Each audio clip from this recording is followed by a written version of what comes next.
اليوم سويت لكم أطيب كيكة بمقادير مضبوطة وناجحة 100%. فشوفوا الكيكة هي تحكي عن نفسها. تابعوا الفيديو للأخير حتى بعد تعتمدين هاي الطريقة ونفس المقادير ولا تفشل عندك بعد الكيكة. هسه نتابع الخطوات وطريقة العمل ونصلي على محمد وآل محمد.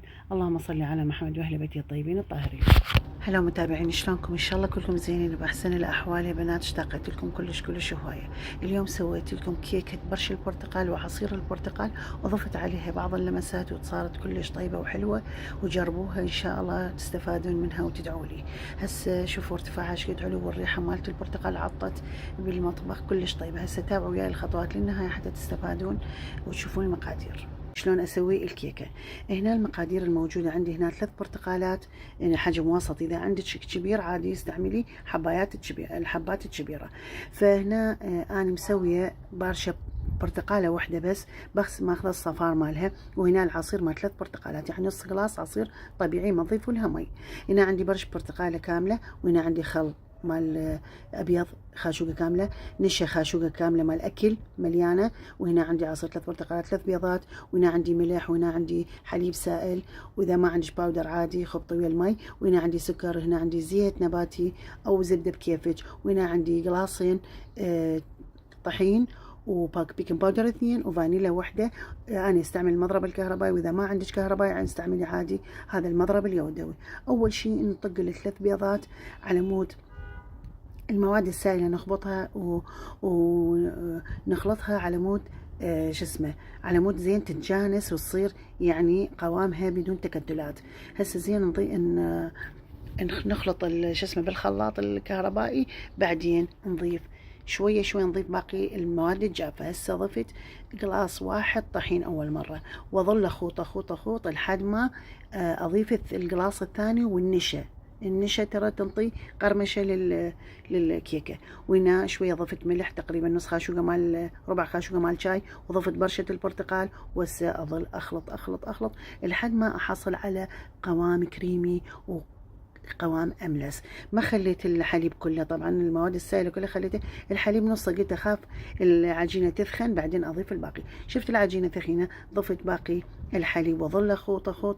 اخر شيء يلا اضيف البيكنج باودر والفانيلا حتى الريحه تبقى بيها، وحتى لا تخرب الكيكه وطعمها يتغير، لان بيها خل فراح تتفاعل ويا البيكنج باودر فالطعم يصير غير شكل. اخر شيء اضيف، شوفوا يا بنات، اظل اخوط اخوط لحد ما احصل على هذا القوام اللي اريده اللي راويتكم اياه. شوفوا هسه بنات تقريبا حتى اتفاعل البيكنج باودر ويا الخلط قام مثل الوغف يصير. جبت هذا القالب، طبعا هذا القالب اني كنت يائسه من عنده، قلت راح يحرق الكيك.